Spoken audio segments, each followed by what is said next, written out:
কি খেলা খেলাইলা রে প্রভু, খেলা বড়ই চমৎকার।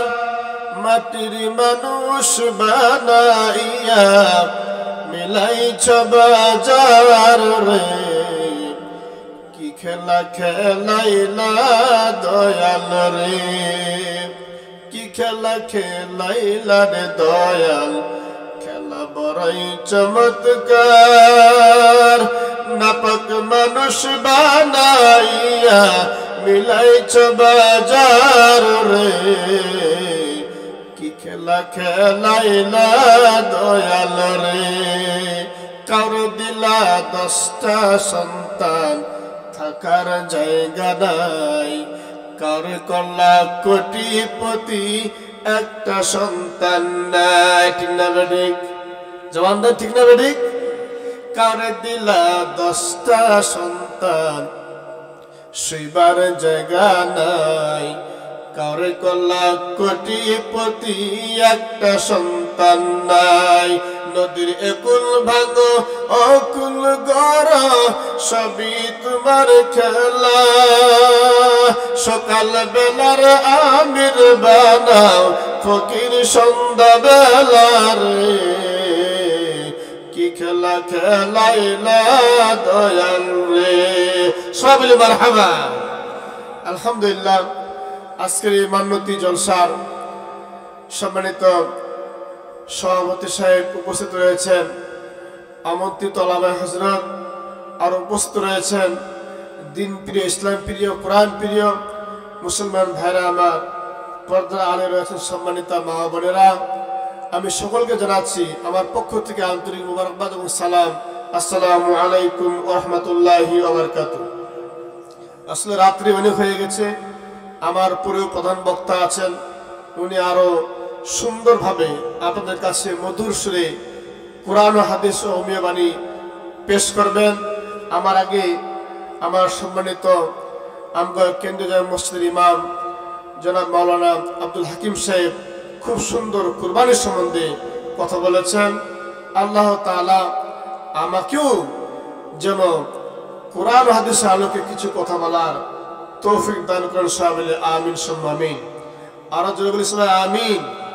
আপনারা কি মধ্যে বেজার হচ্ছেন নাকি? বেজার আছেন না? প্রধান বক্তা চলে আসবে, কারণ আমি সংক্ষিপ্ত মাত্র কয়েক মিনিটের মধ্যে কথা বলে শেষ করে দেব। আল্লাহ তাআলার কাছে আমার আপনার সবচাইতে বেশি কি চাওয়া থাকবে? আমরা যা চাবো আল্লাহর কাছে। কার কাছে চাবো? একমাত্র আল্লাহর কাছে। কার কাছে? যে কোনো বিষয়ে যদি আপনার পায়ের স্যান্ডেলও ছিঁড়ে যায়, ফিতা ছিঁড়ে যায়, তো আপনি সেই ফিতারাও কার কাছে যাবেন? আল্লাহর কাছে। আল্লাহর কাছে চলে আল্লাহ খুশি না বেজার হবে? খুশি হবে। তো আব্দুল ওয়াহিদ নামে একজন ব্যক্তি ছিল, খুবই ধনাঢ্য ব্যক্তি এবং নবী ব্যক্তি, এরপর সমাজের সবচেয়ে খারাপ ব্যক্তি ছিল। পরে উনি আল্লাহ তাআলার খাঁটি ওলি হয়েছিলেন। তো এই আব্দুল ওয়াহিদ ব্যক্তিটা বাজারে গেল একটা গোলাম ক্রয় করার জন্য। বাজার থেকে গোলাম ক্রয় করলো, কিন্তু গোলাম একটা শর্ত দিল, 2টা শর্ত। কয়টা শর্ত? 2টা শর্ত। ফার্স্ট শর্ত কি ছিল? যে আমি দিনের বেলায় আপনার সমস্ত হুকুম বা সমস্ত কাজ কাম আমি আপনার করব। দ্বিতীয় শর্ত কি? রাতের বেলায় আমি আপনার কোনো কাজ করব না। সত্য কয়টা? দিনের বেলায় কাজ করবে, রাতের বেলায় কাজ করবে না।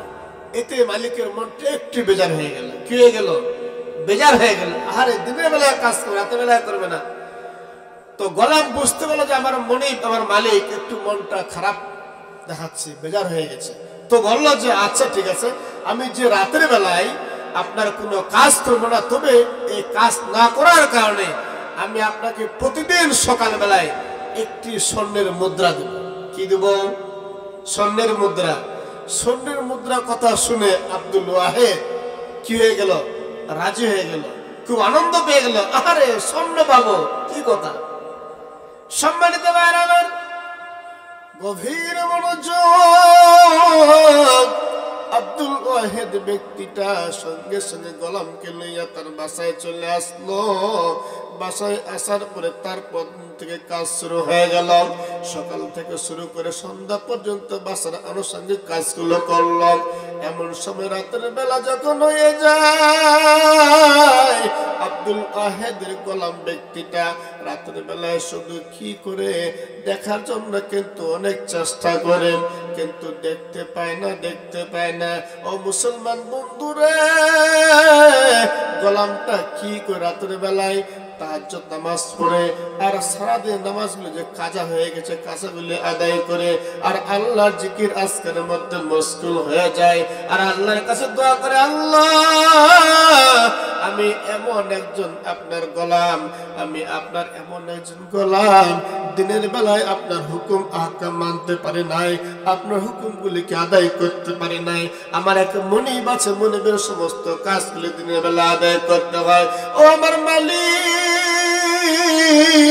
আমি আমার মনিবকে বলে দিয়েছি, আল্লাহ রাতের বেলায় তোমার কোনো কাজ কাম করব না, রাতের বেলায় একজনের কাজ করবো। তিনি হচ্ছেন কে?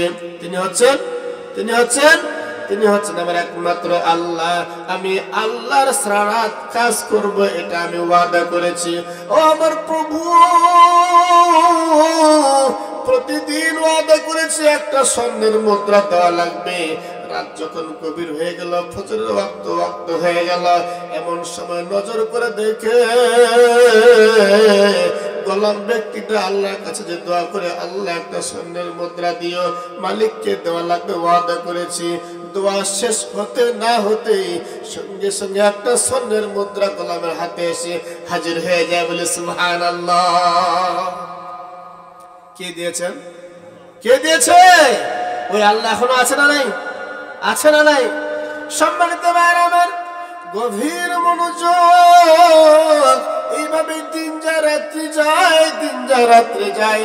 এমন সময় গ্রামের মধ্যে কিছু দুষ্ট লোক যারা কোরআন বিরোধী, আল্লাহ বিরোধী, ওই সমস্ত দুষ্ট ব্যক্তিগুলো আব্দুল ওয়াহেদের কাছে হাজির হয়ে গেল। আব্দুল ওয়াহেদকে ডাক দিয়ে বলে, ভাইজান আপনার যে একটা গোলাম আছে, এই গোলামটা কি করে জানেন? বলছে, না না, কোনো খোঁজ খবর তো পাচ্ছি না। সঙ্গে সঙ্গে দুষ্ট ব্যক্তিগুলো বলে, আপনার যে গোলাম আছে, ওই গোলামটা প্রতিদিন গোরস্থানে রাতের বেলায় যায় আর সেখান থেকে কাফন চুরি করে বাজারের মধ্যে বিক্রি করে। আসলে কি এই কাজ করে? না। এখন চিন্তা হচ্ছে, আশ্চর্য বিষয়, আমার গোলাম তো প্রতিদিন আমাকে একটা করে স্বর্ণের মুদ্রা দেয়, তো কাফন বিক্রি করে, কবর খোঁড়াই করে, কাফনগুলো চুরি করে বিক্রি করে তারপর আমাকে স্বর্ণের মুদ্রা দেয়, না, এটা তো নেওয়া যায় না। আব্দুল ওয়াহেদ খুবই রেগে গেল। কিন্তু রেগে গেলে কি হবে? সহজে তো ধরা যাবে না, তাকে ধরার চেষ্টা করতে হবে। দেখি, নিশ্চয়ই দেখবো, লোক বলুক, আমি স্বচক্ষে দেখবো আসলে তার কি আমার। সম্মানিত ভাইরা, কথাগুলি কঠিন মনোযোগ সহকারে শোনা লাগবে। যে সমস্ত ভাইরা আমার বাজারের মধ্যে এখনো আছেন, বিভিন্ন চায়ের দোকানে বসে আড্ডা দিচ্ছেন, গভীর মনোযোগ সহকারে কথাগুলো শোনার চেষ্টা করবেন। বাবাজিরা আমার, ও বাবাজিরা, আব্দুল ওয়াহেদ সন্ধ্যাবেলায় গোলামকে দেখার জন্য পিছু পিছু ঘোরাফেরা শুরু করে দিল। যখন সন্ধ্যাবেলা যখন হয়ে গেল, গোলাম ঠিক এরকম আল্লাহর ইবাদত করার জন্য গোরস্থানের উদ্দেশ্যে রওনা হয়ে গেল। আব্দুল ওয়াহেদ চিন্তা করে, আহারে আমিও পিছনে পিছনে যাই তো দেখি তার মধ্যে কি অবস্থা, কি ঘটনাটা।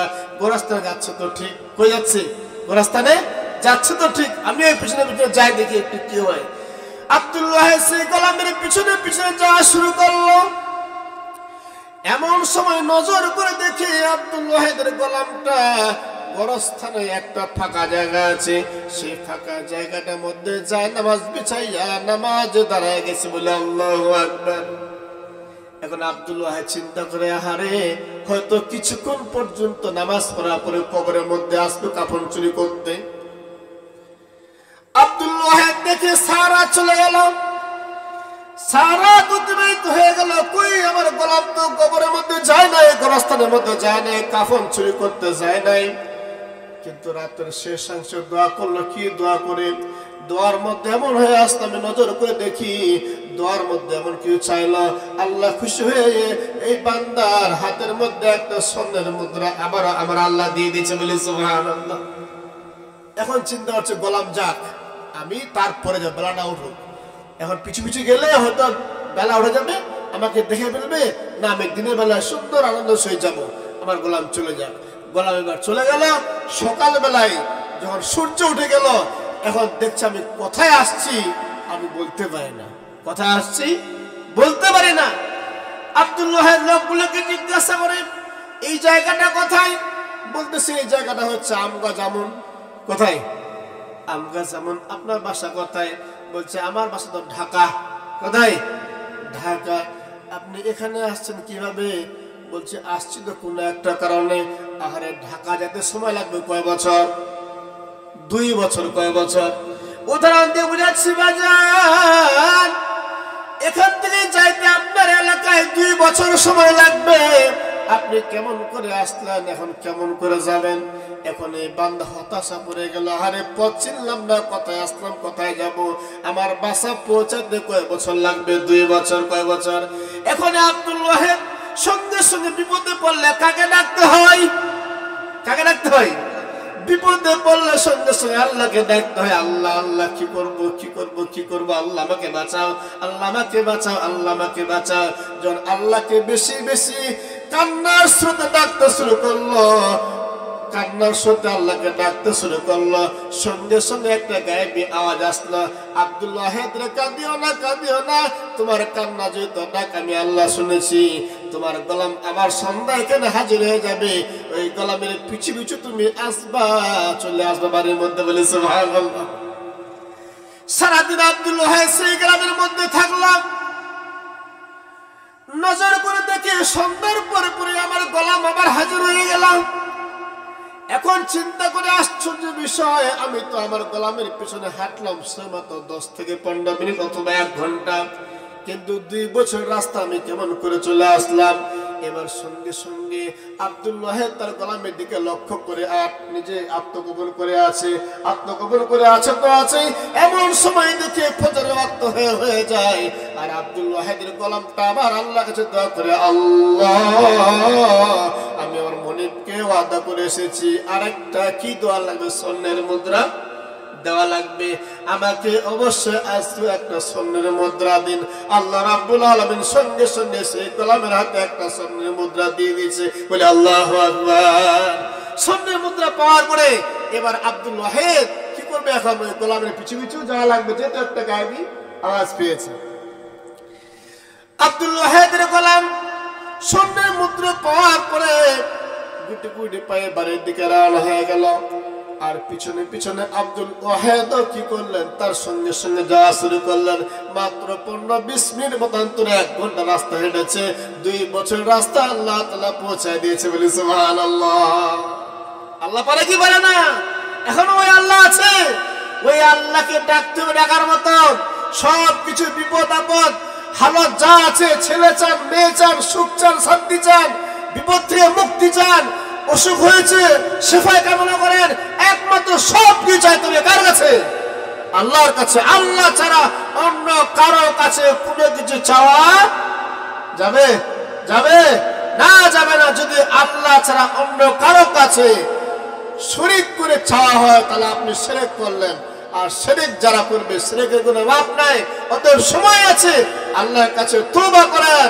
জীবনের সমস্ত শিরক আল্লাহ তাআলা মাফ করে দিতে, যদি আপনি একান্ত ভাবে আল্লাহ কাছে খাটে দিলে তওবা করেন।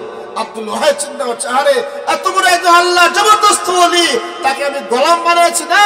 সঙ্গে সঙ্গে সেই গোলামকে বুকের মধ্যে জড়ায় ধরে বলছে, আহা আল্লাহর বান্দা, তুমি আল্লাহর খাঁটি গোলাম, তুমি আমাকে মাফ করো, তোমার সঙ্গে বেয়াদবি আচরণ করেছি, তুমি তো আল্লাহর খাঁটি বান্দা, আমাকে মাফ করো, আমাকে মাফ করো। বলে সুবহানাল্লাহ। সে আব্দুল ওয়াহেদ ওই দিন থেকে সমস্ত খারাপ কাজ ছেড়ে দিল, সমস্ত দুষ্টামি ছেড়ে দিল, সমাজ নষ্ট করেছিল, অহংকারী ছিল, বদমেজ ছিল, সব কিছু ছেড়ে দিয়ে একমাত্র আল্লাহর ডাকে সাড়া দিয়ে ওই গোলামের পিছনে পিছনে খেদমত করতে করতে একজন আল্লাহওয়ালা হয়ে গেছে। কিয়ামত পর্যন্ত আব্দুল ওয়াহেদের নাম এই জামানায়, এই পৃথিবীতে কি থাকবে? জারি থাকবে, জারি থাকবে। বলে সুবহানাল্লাহ। আল্লাহ তাআলা আমাদের সবাইকে আল্লাহকে জানার এবং মানার এবং বোঝার তৌফিক দান করুন। সবাই আমিন সুম্মা আমিন। আসসালামু আলাইকুম ওয়া রাহমাতুল্লাহি ওয়া বারাকাতুহু।